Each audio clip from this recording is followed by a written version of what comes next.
Olá, meus irmãos, Norberto Peixoto, mais uma vez aqui no canal Universalista EAD, nosso curso Umbanda Pé no Chão. Antes de nós entrarmos na aula 1 do curso Umbanda Pé no Chão, eu peço para vocês se inscreverem no canal, acionar as notificações, deixar seu like e compartilhar. Esses 4 itens, né, inscrever-se, acionar notificações, lá você aciona o sininho, deixar like e compartilhar, é muito importante para o algoritmo robô do YouTube ranquear o vídeo depois no busca, ele ficar divulgando o vídeo e o canal. Isso é importante para o canal crescer, levar mais Umbanda com ética, com método e com fundamento, a Umbanda no olhar universalista, no olhar de Ramatiz, tornar o canal mais abrangente possível. Muito obrigado, isso aqui são as dicas do pessoal da edição de vídeo. Eu não estou muito acostumado com isso, estou aprendendo junto, mas vamos aprender juntos, ok? Bom, o formato do curso, ele é o estudo do livro Umbanda Pé no Chão. Vocês estão vendo aqui o livro Umbanda Pé no Chão. Então, o formato do curso Umbanda Pé no Chão está baseado no livro do Umbanda Pé no Chão, toda seus conteúdos, né? A distribuição aí dos tópicos das videoaulas. Tem o livro como referência. Nós estamos no capítulo 1, a Umbanda, Origem, História e Nuances. A Umbanda, Origem, História e Nuances. Então você acompanha as aulas pelo livro. Aqui eu vou comentar cada conteúdo, trazer, enriquecer com algumas informações, algumas vivências, um olhar e um dizer que necessariamente não quer dizer que esteja no livro, mas que enriquece o conteúdo do livro. Então a nossa apostila de estudo é o livro. Tá, pessoal? Vocês podem, quem quiser adquirir aí na Livraria Triângulo, na Amazon, frete gratuito, enfim, aí é critério de cada um. Hoje nós vamos falar sobre a origem da Umbanda, o advento do Caboclo das Sete Encruzilhadas, que está aqui no iniciozinho do capítulo 1, né? A Umbanda, Origem, História e Nuances do capítulo 1. Então aqui, origem da Umbanda, o advento do Caboclo das Sete Encruzilhadas. Eu, em 2 de novembro de 2005, não tinha ainda, se tinha muito poucos canais no YouTube, né? Ainda era uma coisa um pouco embrionária, eu acho que pouca divulgação assim nas redes sociais, já tinha alguma coisa aí de internet, mas ainda nos smartphones não era essa explosão que é hoje, né? Em dia 2 de novembro de 2005 eu estive visitando Mãe Zilmeia e Dona Lígia Moraes, filha dela, respectivamente filha e neto do Zélio de Moraes. Estive em Niterói visitando ambas, na casa, no apartamento de Mãe Zilmeia. Estive acompanhado com João Carneiro. João Carneiro é hoje professor universitário, é filho de Pai Rivas, da Umbanda Esotérica. Acho que nós fomos de ônibus e voltamos com a barca, né, na ponte, fomos pela ponte de Niterói e voltamos atravessando a Baía da Guanabara ali pela barca. Depois eu vou contar um episódio para vocês da Mãe Zilmeia, numa próxima transparência.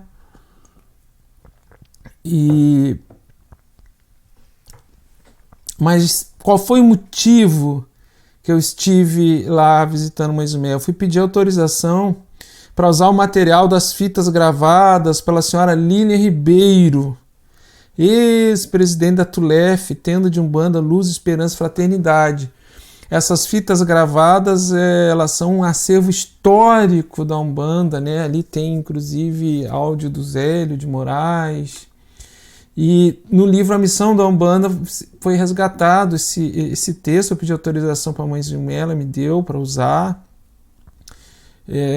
De fato, ela confirmou que todos aqueles episódios ali narrados nesse texto eram verídicos, né?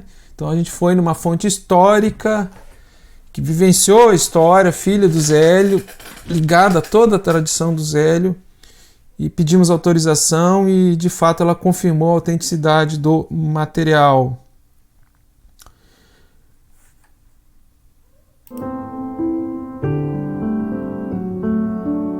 A origem do Caboclo das Sete Encruzilhadas, a origem da Umbanda e o advento do Caboclo das Sete Encruzilhadas. Isso aí é um fato histórico, ele não é hegemônico porque tem alguns segmentos assim, de umbandistas que negam esse advento, não o reconhecem, mas fundamentalmente não tem como negar que é o episódio mais icônico do surgimento da Umbanda e da fundação da Umbanda, que foi Zélio Fernandino de Moraes com o Caboclo das Sete Encruzilhadas. Aí vocês estão vendo na imagem, essa imagem foi capturada da internet para ilustrar nossa apresentação. Interessante que eu fui conhecer a história do Zélio de Moraes, eu acho que foi em 2002, 2001, 2002, quando eu conheci Roger Feraldi, da Umbanda Esotérica, que foi um dos mestres que eu tive, que as luzes de Aruanda eu tenho, me ajudou muito, me orientou muito. Ele, Pai Tomé, suas entidades, né? E foi através dele que eu cheguei e conheci. Eu estava há anos na Umbanda e não sabia nada do Zélio, para vocês verem como era, se tinha dificuldade na época. Hoje, com as redes sociais, com a internet, está bem mais divulgado.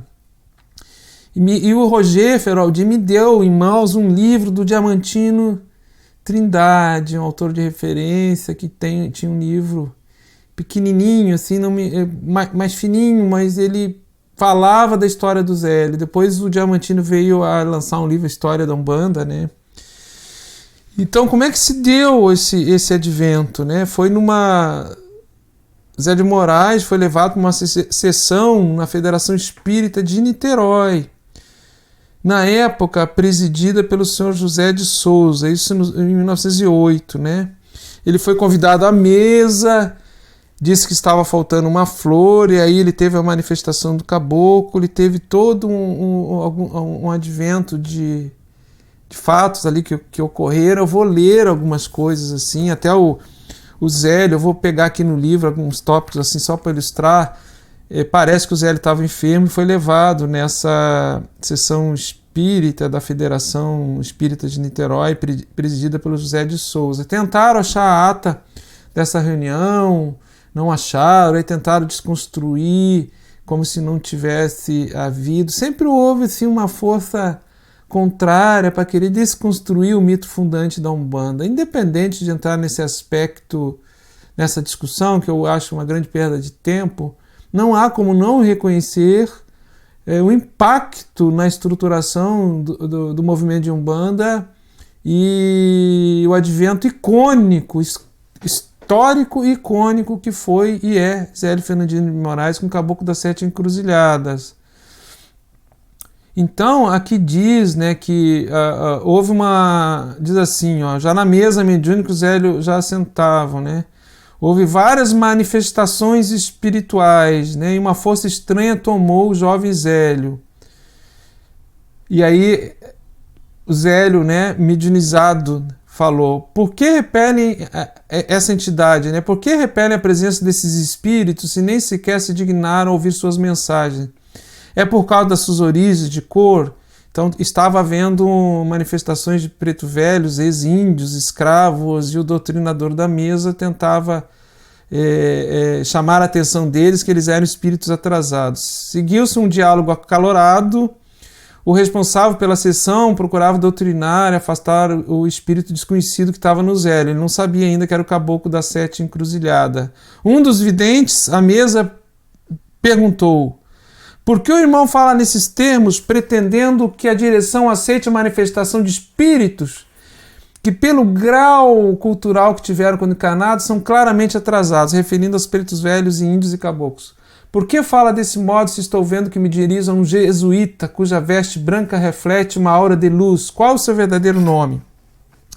Pergunta para o Zélio manifestado, né? Aí a entidade responde: se querem um nome que seja este, Caboclo das Sete Encruzilhadas, pois para mim não haverá caminhos fechados. O que você vê em mim são resquícios de uma encarnação em que fui o padre Gabriel Malagrida, acusado de bruxaria, fui sacrificado na fogueira da Inquisição em Lisboa, no ano de 1761. Mas em minha última existência física, Deus me concedeu o privilégio de reencarnar como um caboclo brasileiro. Estou fazendo uma breve leitura aqui, um sarau literário, que é uma breve leitura do livro, que a memória eu não consigo puxar tudo de memória. E continuou o Caboclo das Sete Encruzilhadas, né? Se julgo atrasados os espíritos de pretos e índios, devo dizer que amanhã, dia 16 de novembro, não dia 15, então o primeiro rito de Umbanda foi dia 16 de novembro, a manifestação do Caboclo dia 15. Então a proclamação da República, o dia da Umbanda, foi no dia da manifestação do Caboclo, não no dia do primeiro rito. O primeiro rito fundante foi dia 16. Amanhã, quero dizer que amanhã, 16 de novembro, estarei na casa do meu aparelho às 20 horas para dar início a um culto e que esses irmãos poderão transmitir suas mensagens e cumprir a missão que o plano espiritual lhes confiou. Será uma religião que falará aos humildes, simbolizando a igualdade que deve haver entre todos, encarnados e desencarnados. Será uma religião. 15 de novembro, conjugou no futuro. Então não existia uma religião no formato da Umbanda. Já se tinha manifestações de preto velhos, de caboclos. Agora tentar desconstruir isso em função dessas manifestações e dizer que já existia Umbanda, da maneira como o Zélio deixou o culto organizado, o método e as normas, não tem comparação, né? E aí se continua, o vidente, né, um dos médicos estava ali, não acreditou, disse: julga, irmão, que alguém irá assistir o seu culto? Aí o caboclo responde, com aquela força de Ogum, né? Julga o irmão que alguém vai assistir o seu culto? Ele responde: cada colina da cidade de Niterói atuará como porta-voz anunciando o culto que será iniciado amanhã.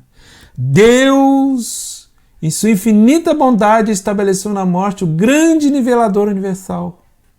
Rico ou pobre, poderoso ou humilde, todos se tornam iguais perante o desenlace, mas vocês, homens preconceituosos, não contentes em estabelecer diferença entre os vivos, procuram levar essas diferenças além da barreira da morte. Por que não poderiam nos visitar esses humildes trabalhadores do espaço se apesar de não terem tido destaque social na Terra, também trazem importantes mensagens do além?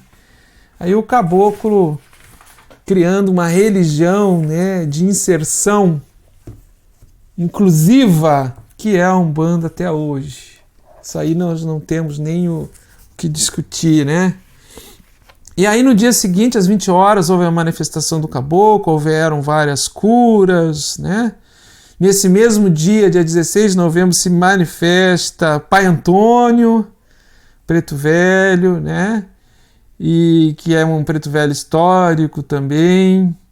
E aí começa a ter várias curas, o caboclo falou em línguas, né? Paralíticos levantaram, foi uma valência, uma força espiritual inquestionável.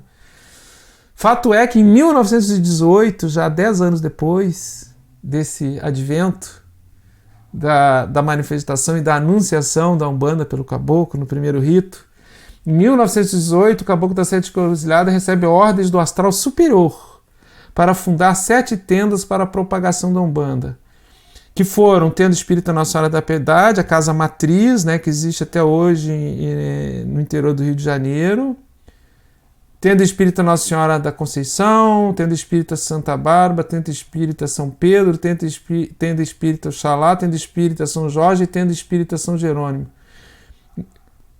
Enquanto o Zélio esteve encarnado, foram fundados mais de 10 mil tendas no Brasil a partir dessas mencionadas, inclusive no Rio Grande do Sul, onde eu me encontro.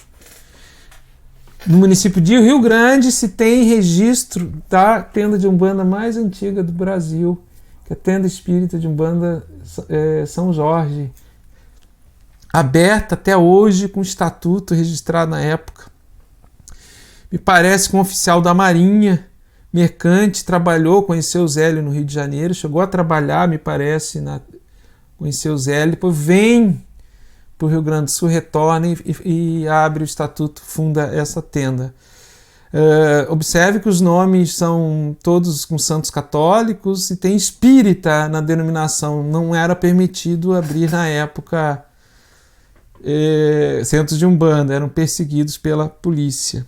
Leiam o capítulo, tirem suas dúvidas. Eu trouxe sim fatos mais relevantes de forma bem objetiva, né, para a gente elucidar essa videoaula, tá, pessoal? E vamos continuar aqui. Eu tenho mais alguns tópicos aqui para comentar sobre o Caboclo das Sete Encruzilhadas, né? Esse advento aí. Bom,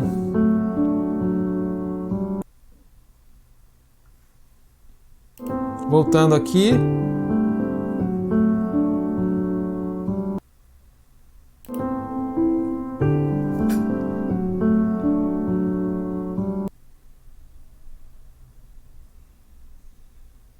Origem da Umbanda, o advento Caboclo das Sete Encruzilhadas, né?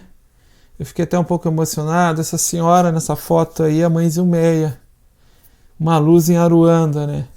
Não está mais entre nós, filha do Zélio de Moraes.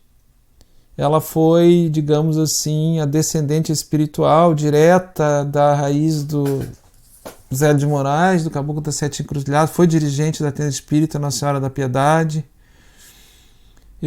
Quando eu estive no apartamento dela, estava com a mãe, com a dona Lígia, a mãe dela junto, né? E foi muito interessante, dona Lígia Moraes, né? E o João Carneiro junto, que a mãe Zumé ela até estava fumando um cigarrinho, assim, uma cadeira parecida com essa, e tinha um cinzeiro assim do lado. Era tipo uma poltrona. Ela apagou o cigarro assim: meu filho, vem cá, tu se importa de se ajoelhar? E eu ajoelhei e botei as mãos assim nas pernas dela, e ela pegou e tirou essa guiazinha aqui que eu estou usando. Até vou tirar ela aqui para vocês darem uma... Acho que eu não consigo tirar agora, mas eu vou me aproximar aqui, vou abrir a webcam. Ó, essa aqui é a guia de Pai Antônio, que fica no nosso congá até hoje, no congá do Triângulo, fica até hoje. Então, mãe Zilmé tirou essas guias do pescoço dela. Ela pegou e tirou a guia. Posso colocar em você? Eu baixei a cabeça, sim, minha mãe. E ela colocou, ela disse assim: essa é a guia de Pai Antônio. Sinta-se fazendo parte dessa corrente, como se fosse um trabalhador da Tenda Espírita Nossa Senhora da Piedade, e leve a mensagem da Umbanda a todos os cantos.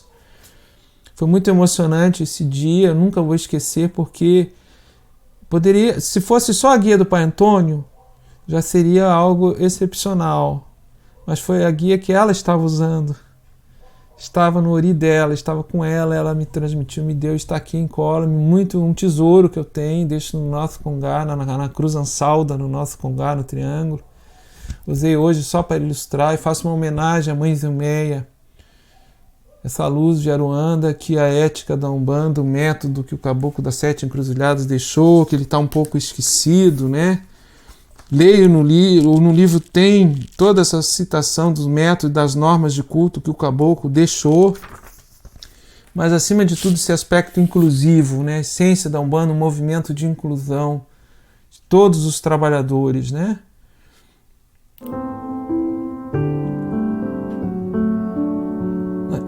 O principal legado do Zélio de Moraes, assim, o que é mais conhecido quando fala de Zélio de Moraes, o que ficou associado à Umbanda é essa frase assim do Caboclo das Sete Encruzilhadas, né? A Umbanda é a manifestação do Espírito para a caridade.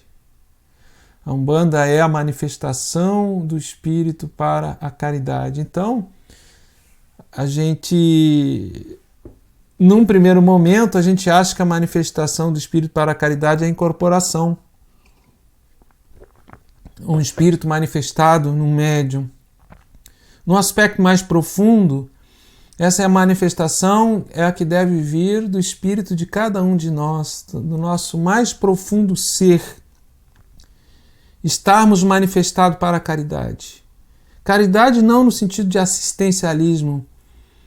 Caridade eu entendo hoje como transmitir consciência para romper a barreira da ignorância. Ignorância do quê? Daquilo que você não conhece, da sua própria essência, daquilo que você é. E a Umbanda tem esse movimento de caridade, essa manifestação do espírito cósmico, divino, a luz divina manifestada. Se cada um de nós formos refletores dessa luz, nós conseguiremos refletir e manifestar essa caridade, né? Manifestação do espírito para... Ali saiu dos espíritos, né? Não, mas é do espírito originalmente. É do espírito para a caridade. Aqui teve um probleminha de revisão, o pessoal na hora que fechou ali a transparência para o vídeo, mas sem problema nenhum, tá, pessoal? Isso vê que a gente aqui não é profissional. Somos todos aprendizes. Então, cada um de nós pode manifestar esse espírito de caridade, que é um desdobramento da misericórdia divina. Essa é a grande vantagem, o grande ensinamento que a Umbanda nos traz. Manifestação da luz divina para auxílio próximo, né? E eu entendo hoje o aspecto mais profundo da caridade é a transmissão de consciência. Você pode fazer o assistencialismo, que de alguma forma é um tipo de caridade, né? O assistencialismo é pronto-socorro, que é o primeiro atendimento, às vezes é o que a pessoa está precisando naquele momento, mas se ela não tiver um ganho de consciência na sua caminhada espiritual, ela não está adquirindo nada, tão somente ela foi objeto de um fenômeno, uma cura, algo que ajudou no momento, um milagre. Então, a grande caridade da Umbanda é transmitir consciência espiritual para a Terra, para a humanidade, através dos seus guias espirituais, dos seus mestres, através da onisciência divina, que é a luz divina que mantém, insemina e estrutura toda a vida no universo, tudo que é manifestado, né? No meu modo de ver, essa é a grande associação de Zélio de Moraes com a Umbanda, foi essa frase aí do Caboclo das Sete Encruzilhadas. Eu vou dar um pequeno toque aqui na estrutura astral do movimento umbandista, que é o nosso próximo tópico dentro desse capítulo inicial. Estrutura astral do movimento umbandista que está na página 23, e na próxima videoaula, que é a videoaula 2, nós vamos aprofundar outros aspectos. Vamos entrar em orixás, guias e falangeiros, formas de apresentação dos espíritos, né? E até as linhas de trabalho, se der. Eu não quero me ultrapassar muito, além de 20 minutos, as aulas, mas eu botei aqui, só para nós ilustrarmos, assim, fazemos uma reflexão antes de nós encerrarmos essa aula. Estrutura astral do movimento umbandista. Você imagine que a Umbanda é uma grande árvore, que ela tem um único tronco, como vocês estão vendo ali, né? Ela tem um único tronco e uma grande árvore, né? Que ela se sustenta assim no meio de um livro, quer dizer, há que ter estudo, há que ter busca de autoconhecimento, né? Há que se ter, as raízes dessa árvore estão na aquisição de sabedoria, transmissão de sabedoria. É um tronco que sustenta todos esses galhos, né? Cada quadradinho desse aqui, nós poderíamos dizer que é um terreiro, uma comunidade, né? Se eu olhar só um quadradinho, só um quadrado aqui, eu não enxergo o outro, não enxergo todo. Então, cada quadrado tem diferenças, né, na sua formação. Um tem mais folha, outro tem mais folha verde, outro tem menos folha verde, outro tem mais galho.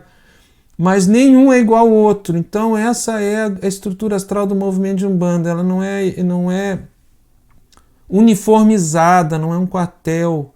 Ela se adapta a cada comunidade, a cada quadradinho desse aqui, que seria uma comunidade, para transmitir a seiva, transmitir o alimento, transmitir o fluido, o conhecimento, a sabedoria, a luz, que passa pelo tronco dessa árvore. Então, nós temos que ter um olhar panorâmico para entendermos as diferenças na Umbanda, né? Isso vem do astral. Diferenças de linhagem, diferenças eu digo sempre assim, as lideranças são livres para criar ritos, dependendo da sua ancestralidade e linhagem iniciática. Então nós temos um quadradinho desse aqui, pode ser mais africanista, outro mais espírita, outro mais oriental, outro umbanda popular, outro umbanda esotérica, outro mais umbanda iniciática, outra mais uma umbanda universalista, esse aqui uma umbanda mais próximo do espiritismo, esse aqui faz umas mescla com Torá, com Jurema, esse aqui está dentro de uma casa de candomblé, por exemplo, que toca também para umbanda, mas está dentro mais de um contexto da tradição do candomblé. Um outro quadradinho desse aí pode estar ligado mais ao batuque do Rio Grande do Sul, mas tem rito e toque de umbanda, e todos são umbanda, todos fazem parte dessa mesma árvore. Então esse movimento, essa essência de inclusão, como foi dito pelo Caboclo das Sete Encruzilhadas, de aceitar o pai velho, o caboclo, por que estavam excluindo, não estavam permitindo a manifestação, permanece até hoje. Então nós temos que enxergar essa árvore maior, né, como um todo, e compreender cada quadradinho desse aqui. E vocês notem que está dentro de uma tela, ali como se fosse uma tela de computador, né, monitor, porque hoje nós temos a internet, né, então tem pessoas que olham a Umbanda só pelo monitor. Nunca tiveram no terreiro, vão um pouco no terreiro, mas daqui a pouco já está com certificado de sacerdote, iniciado em tronqueira, iniciado em tronqueira, iniciado com orixá, isso, aquilo, tudo online. Inclusive hoje nós temos mentoria de incorporação online, né? Para quem não frequenta nenhuma casa, temos curso de desenvolvimento mediúnico online. Então nós temos essa outra faceta que é algo assim muito estranho, que a gente mais antigo tem uma dificuldade, assim, tem um deslocamento, um estranhamento, que é essa Umbanda online, essa Umbanda virtual, que você não pisa no terreiro, você não tem pertença a uma comunidade e daqui a pouco você está fazendo a Umbanda de um só e tem a ilusão de estar ligado a algo maior, mas sinto que isso é uma Umbanda descaracterizada. A Umbanda, se não tem o olhar do outro, a presença do outro, essa convivência, no meu modo de ser, descaracteriza a Umbanda. Meu humilde olhar. Bom, pessoal, era isso. 27 minutos de aula, eu tinha dito que não ia passar de 20 minutos. Eu agradeço a vocês, agradeço a oportunidade de nós estarmos juntos nesse curso Umbanda Pé no Chão. Espero que a dinâmica, a didática tenha ficado boa. Deixem seus comentários, dúvidas, críticas, o que nós podemos melhorar. Não esqueçam de inscrever-se no canal, acionar notificações, deixar seu like e compartilhar. Meu muito, muito obrigado. Não tem um horário, assim, o pessoal do canal me falou que não tem um horário assim deles botarem o vídeo conforme a gente libera para eles. Mais importante é que você assista no seu horário, no horário mais adequado, na sua casa, no seu trabalho, no seu smartphone, tablet, no seu computador, na sua Smart TV, tá certo? Isso que é o mais importante. Meu mais profundo e sincero axé, saravá, namastê.